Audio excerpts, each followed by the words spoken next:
আমরা ওর সন্তান ওর স্ত্রীর জন্য দোয়া করি। ওর সন্তান মাত্র 8 মাস বয়স, গতকালকে যখন ওর কাছে নিয়ে আসছে সবাই বাবাকে দেখাবে ওসমান হাদিকে।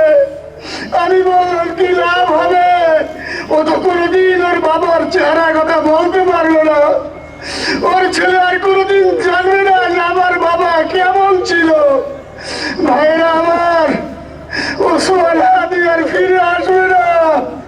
ওসমান তুমি দেখে যাও, লক্ষ লক্ষ জনতা, তৌহিদি জনতা তোমার জন্য পাগল।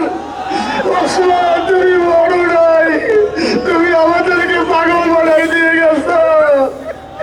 আল্লাহর কাছে আমরা সবাই দোয়া করি, আল্লাহ যেন আমার ভাই শহীদ শরীফ ওসমান হাদিকে জান্নাতুল ফিরদৌসের মেহমান হিসেবে কবুল করেন।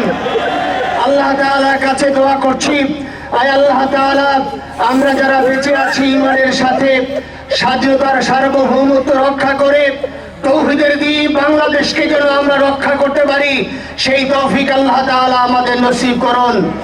আপনাদের সবার কাছে দোয়া চাচ্ছি। আমার মেজো ভাই উমর ফারুক সাথে ছিল, ওর জন্য আপনারা দোয়া করবেন।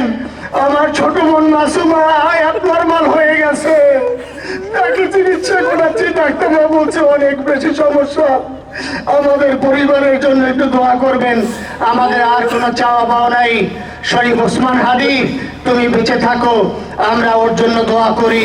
আল্লাহ তাআলা শরীফ ওসমান হাদিকে জান্নাতের সর্বোচ্চ মাকাম নসিব করুন, আমিন।